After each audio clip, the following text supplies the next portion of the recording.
Good afternoon again. A few things about what's the optimum surgery after neoadjuvant chemotherapy. Again, we will try to keep it simple and in a surgical format so that things are better absorbed. So what is neoadjuvant systemic treatment? It includes conventional chemotherapy, endocrine, targeted, and non-biologic therapies. It is given preoperatively, and it's equivalent to postoperative therapy as far as disease-free and overall survival are concerned. It's a valuable tool for assessing the safety and efficacy of emerging treatments, and it increases resectability and decreases operative morbidity by downstaging the primary and the axilla.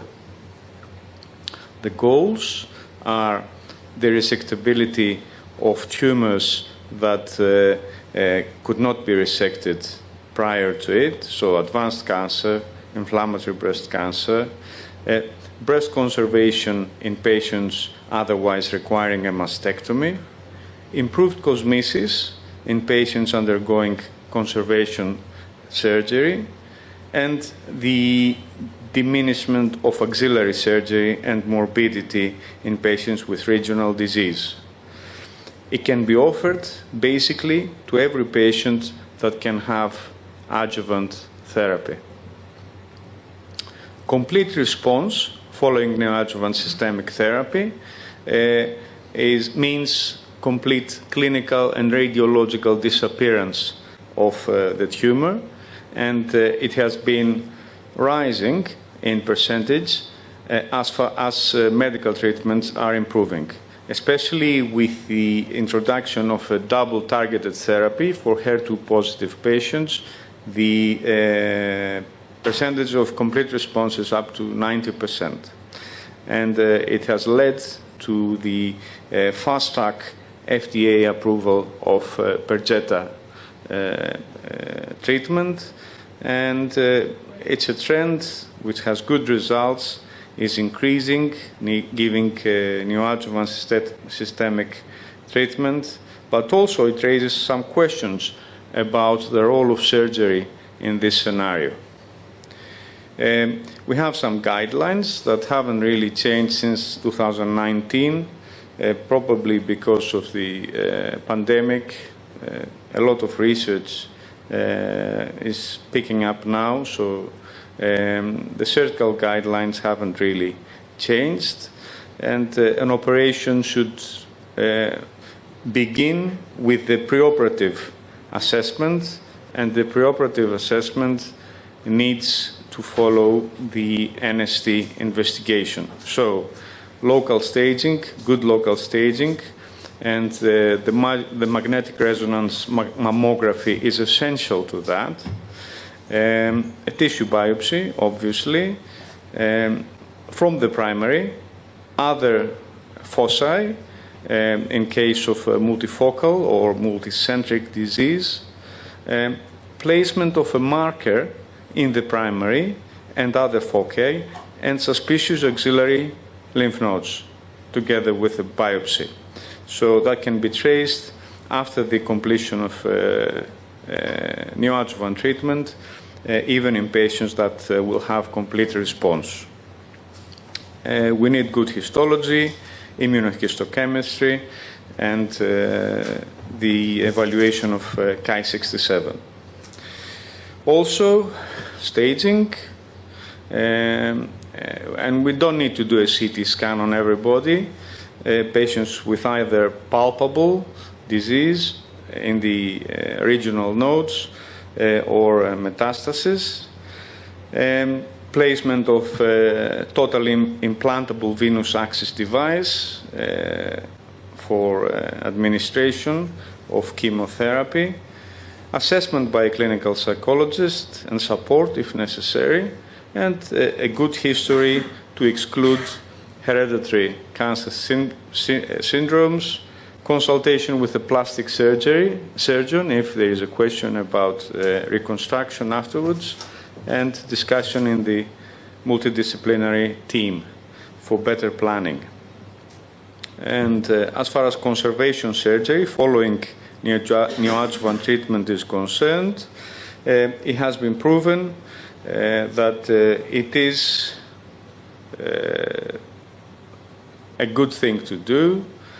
In many people, it could be done even before neoadjuvant therapy, but the shrinkage of the tumor allows for better results, and it improves the axilla. The rates are pretty much stable of conservation surgery, despite the increased complete response, and this raises some questions. But it really has to do with what the patient wants as well. Nevertheless, some people still require mastectomies, and the indications are difficulty in evaluation of residual disease, resection of all the pre-neoadjuvant treatment affected tissue. Obviously, this is wrong. This should not be the case, but it used to be mentioned in older papers, and sometimes there is doubt, and it's not black or white. Sometimes, you have shades of gray in between.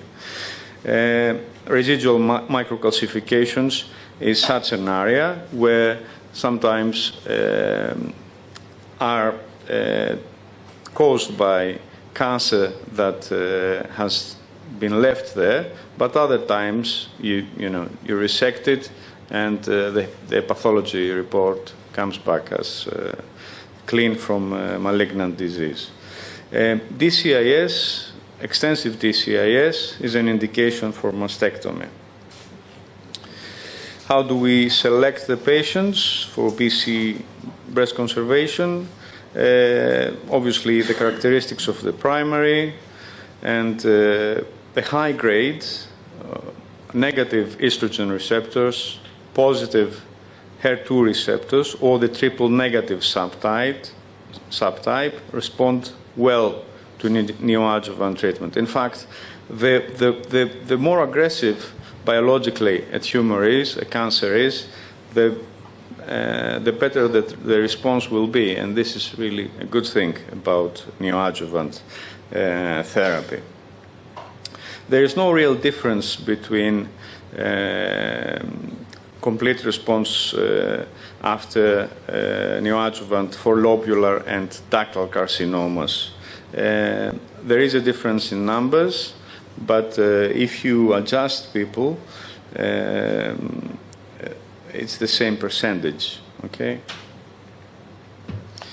The criteria for conservation, so you don't need to have a complete response in order to achieve breast conservative surgery. Obviously, the tumor shrinkage will allow oncoplastic resections with better results, clear margins, and this becomes very important, as I said, in patients with quite aggressive tumors that would have a poor prognosis otherwise, and they would require more radical surgery otherwise. Okay? Preoperatively, we need to assess the progression, if it has disappeared, or so we need to do a checkup before the operation. It's very rare that people will deteriorate during the neoadjuvant therapy. Salvage surgery is only required in something like 4.3%. And we examine the patients before the operation. If the indication has not changed, so if somebody was going to have a mastectomy anyway, you don't need to do the full list of preoperative investigations. But in complete response or in shrinkage of the tumor, you need to reevaluate.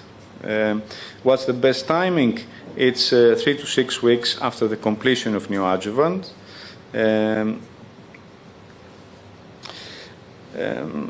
Again, we need to discuss with the patient and see whether they still want the same things, if they have any other questions or worries, or if they express a different choice for a different type of surgery.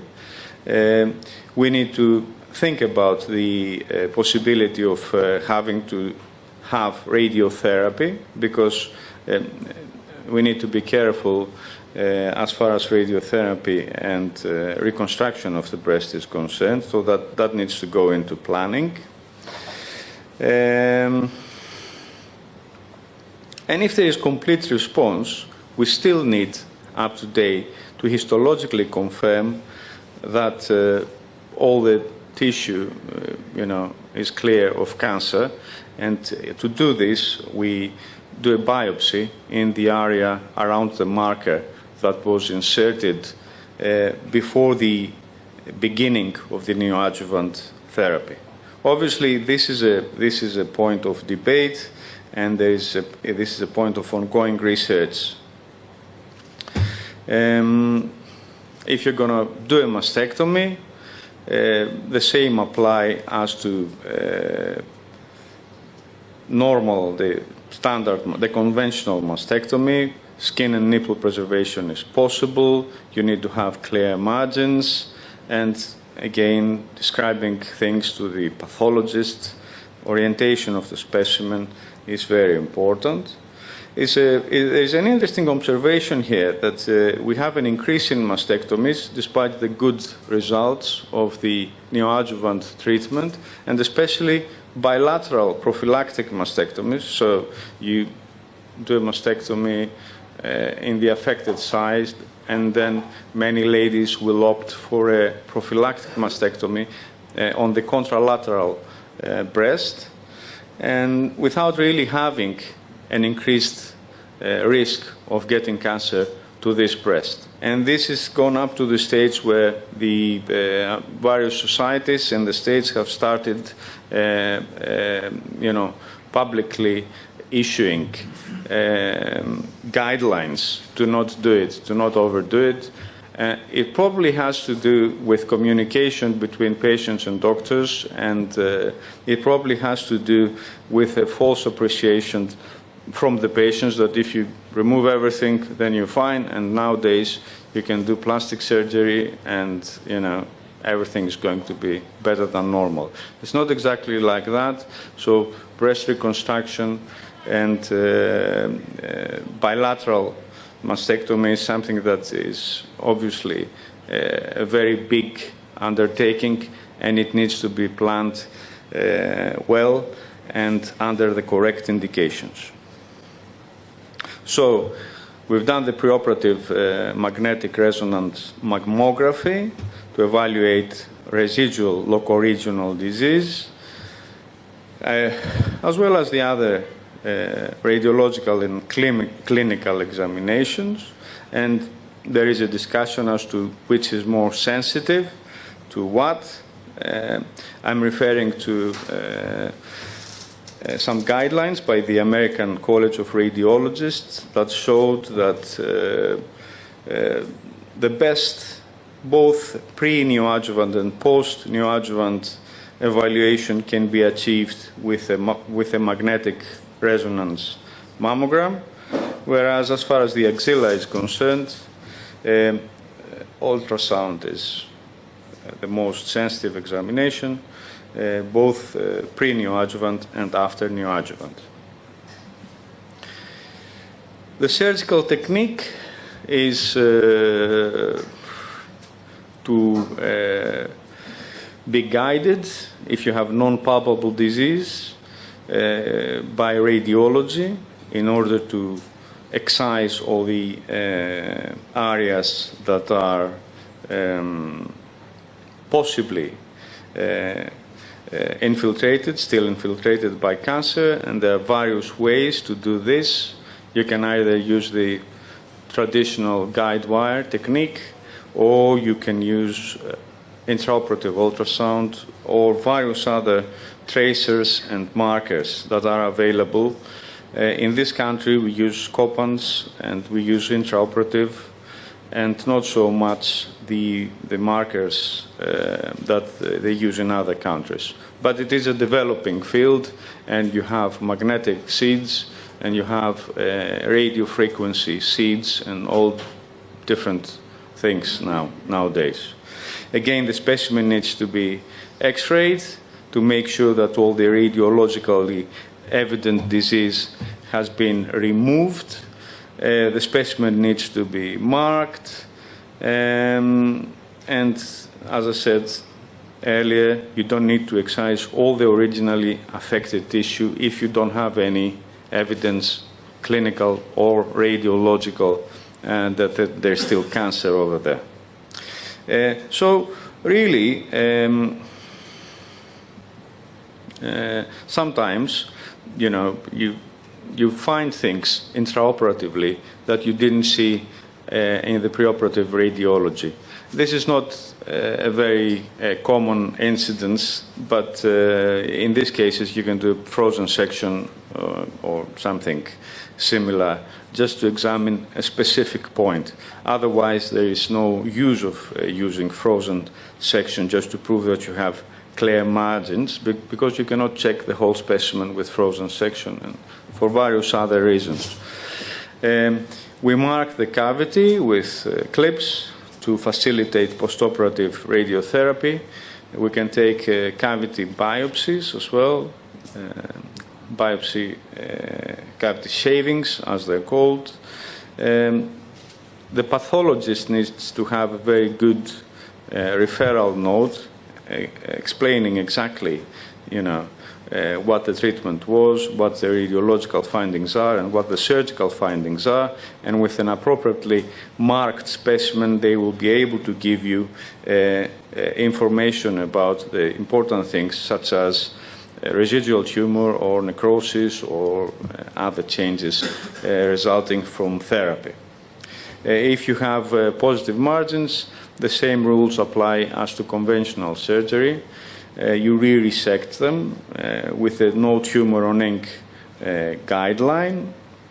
But sometimes the problem with neoadjuvant is that you have what we call Swiss cheese necrosis. So you get foci of tumor like the holes in the Emmental cheese remaining in the specimen, and you might have a margin that's clear, and there might be malignant tissue nearby.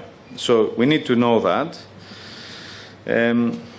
Just to make things a bit more interesting, I'll show you some X-rays. So on the top left, you can see the coronocaudal and the lateral view of a lady with a quite large cancer and a marker inserted at the time of the biopsy in the center of that lesion. And then on the top right, you can see what happened after neoadjuvant therapy. The cancer is almost completely gone. The clip still remains there. So really, the next step, as I said, in cases of complete response is to do a biopsy of that area around the previous center of the tumor, which has disappeared now, hopefully. And on the top right, you can see the excision specimen with a guide wire. You see the guide wire has been placed in the clip. The thing has been excised, and it was taken, it was x-rayed just to make sure that all the suspicious area has been excised. But really, this type of surgery after complete response is just a biopsy. So why have general surgery in order to do a glorified biopsy? It's a logical question, isn't it? So people have started looking into other ways of doing this biopsy, and there's been a lot of work on other types of biopsies, such as vacuum-assisted biopsies, which you see on the X-ray of the biopsy course with the marker, okay, on a different patient with complete response. On the top left are the ultrasound pictures before and after neoadjuvant therapy. So there is the question of de-escalation, of surgery, and why can't we omit surgery altogether in these patients with complete response, with radiological and clinical complete response? And the idea came from occult breast cancer, where you have comparable survival between mastectomy and radiotherapy. The early studies after neoadjuvant treatment showed an increased risk of local recurrence, but comparable survival. Even with a negative ultrasound scan, the recurrence was around 8%. But since then, systemic treatment has improved, and after all this progress, the ideal candidate for de-escalation would be complete response in somebody who has a very responsive to neoadjuvant tumor. So HER2 positive, triple negative, no findings in the magnetic resonance before therapy, before surgery, and negative guided biopsies. What would be the acceptable false negative rate in those biopsies? The same as with conventional therapy or with sentinel lymph node biopsy. We have decided to accept false negatives less than 10%. Okay? And for vacuum-assisted biopsy or FNA, there have been studies from MD Anderson that show that the false negative is 5%. Still, it's a field of ongoing research. There are studies being conducted now. The latest advancements are that we have a protocol with artificial intelligence and artificial intelligence guided VABs, so vacuum biopsies. They do the MRMs and the other X-rays, and then with radiomics, with artificial intelligence, they spot the areas where it's more likely to have residual disease, and they guide the vacuum-assisted biopsies there with very good results. This is still in MD Anderson, but for the history of things, you see on this slide the various prospective studies that are available up to now, and then you have the study details, how the biopsies are done, the sample, and the false negative rates, and subgroup analysis. So it's an interesting field of research. But how about sentinel lymph node biopsy after neoadjuvant therapy? This is very interesting, and this is, a hot topic as well. And the problem is that the neoadjuvant treatment causes fibrosis and obstruction of afferent lymphatics. As the tumor foci die, you have emboli that go and obstruct the lymphatics, and this changes the normal anatomy and can lead to very increased false negative results from the sentinel lymph node. And of course, the first studies showed variable results as far as feasibility of the sentinel lymph node biopsy technique was concerned. And it was only natural because the groups of patients studied were heterogeneous. So false negative rates up to 33%, non-prospective, couldn't really be trusted until we had better prospective trials that showed reliable technique results if we have certain rules. So success rate of 97%, false negatives of 7%, and there are some rules of those to achieve those results. The rules are that you need to have more than 3 sentinel lymph nodes, and you need to have double tracer technique, okay? So all you need to do the targeted axillary dissection. About a negative axilla to begin with. So if you have an axilla which is clinically negative before and after neoadjuvant therapy, when should you do the sentinel lymph node biopsy? And again, this is something that is changing. Our opinion changed in the course of time because if you do the sentinel lymph node before, you will get good staging.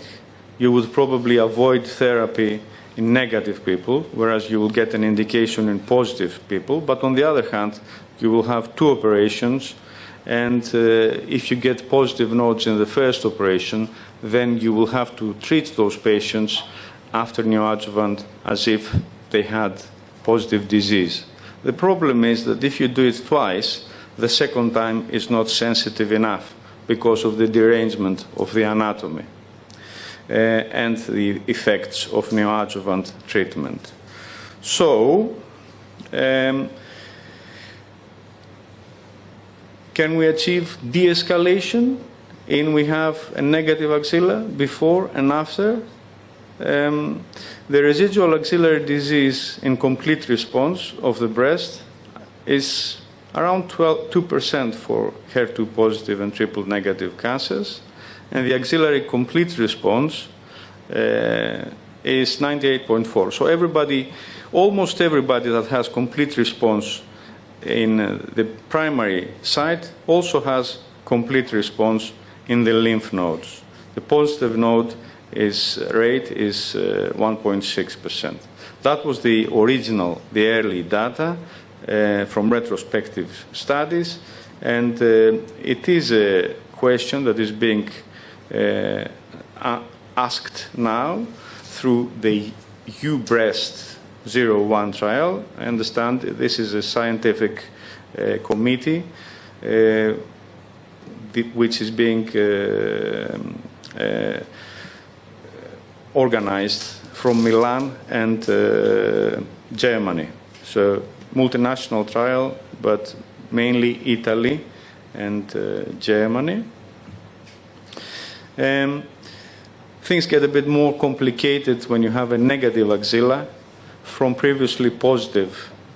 So what happens with the sentinel lymph node biopsy here?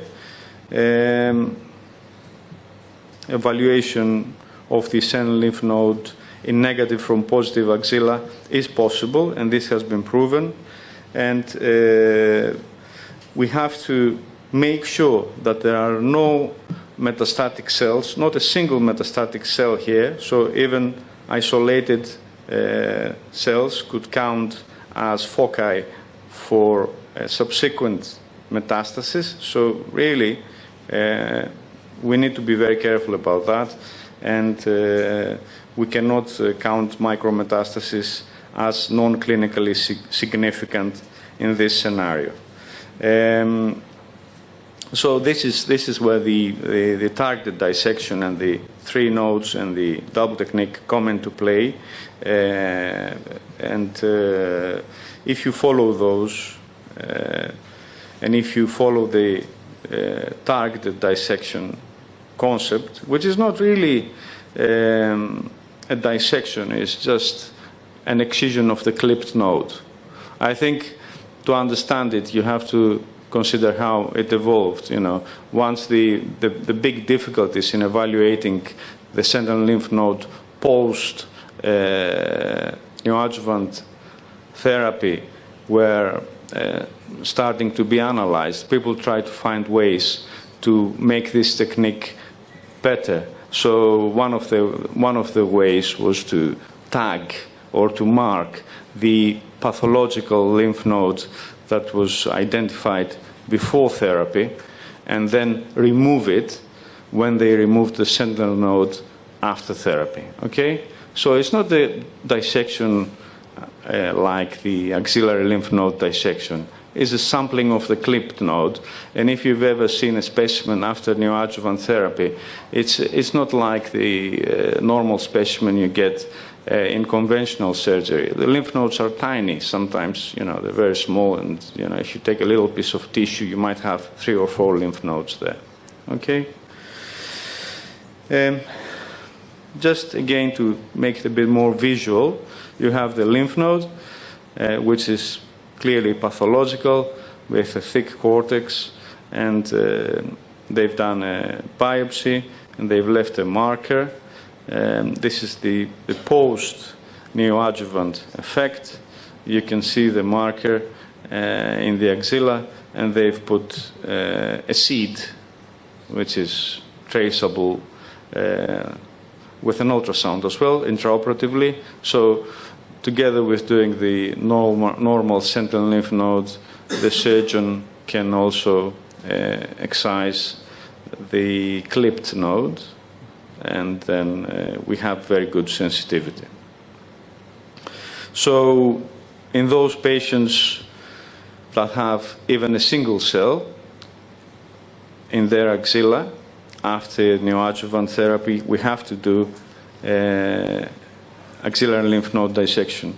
But what if we have a negative axilla? Can we not do the axillary lymph node dissection? So the axillary lymph node dissection de-escalation is desirable, and if we look at what happens in conventional surgery, we do the dissection if we have more than three or more sentinel lymph nodes which are involved, and in neoadjuvant surgery, if we have any residual disease.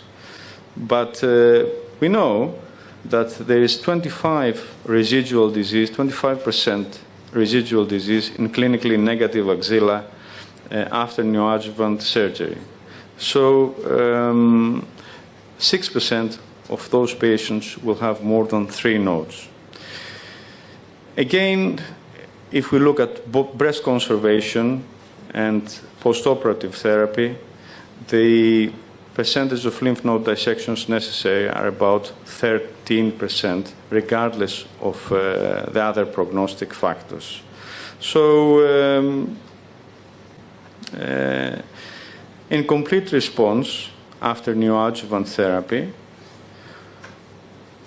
a 40 to 60% complete response rate is really increased in patients with triple negative or HER2 positive cancers. And almost all people that achieve complete response in the primary will have complete response in the axilla. So could we avoid axillary lymph node dissection? The answer is not available yet.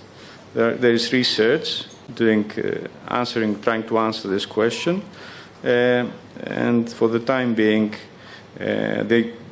what we can do is do that dissection and give them radiotherapy as well. But perhaps we can just omit the dissection and do radiotherapy. It's going to be interesting to find out.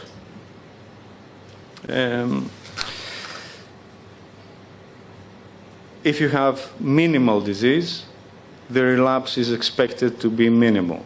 There have been some studies that show that the risk of shortened survival from de-escalation in this type of scenario is very small. But we don't have any prospective evidence yet. So radiotherapy is a very important thing. It has very good effects, and technology is improving. We don't have any robust evidence on complications with newer equipment and newer protocols, but hopefully they're much better than the small rates of pulmonary fibrosis and skin changes that we saw with from previous studies, so something like 0.6% for fibrosis and 0.3% for dermatitis, and of course you have some very rare other complications. For the time being, After neoadjuvant, radiotherapy decision is guided by the pre-neoadjuvant staging, and even in patients with mastectomy, as it was mentioned before, you have improved survival in high-stage disease. So 3B, 3C, there is a significant survival change even after mastectomy and axillary lymph node dissection.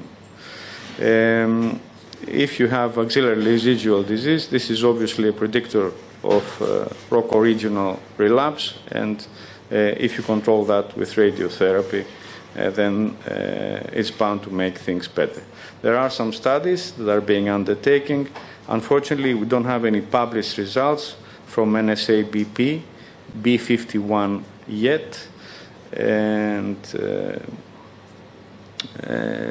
there is the Alliance study that we talked about yesterday, that we're very eager to find out about the results. So, concluding, we can say that the survival of the patients is equivalent between the neoadjuvant and the post-operative systemic therapies. Neoadjuvant therapy increases the rates of breast conservation and decreases the need for axillary lymph node dissection. Patients with HER2 positive and triple negative disease benefit the most from neoadjuvant, and surgery for breast cancer is evolving and becoming less extensive thanks to the effects of neoadjuvant and radiotherapy. Thank you very much.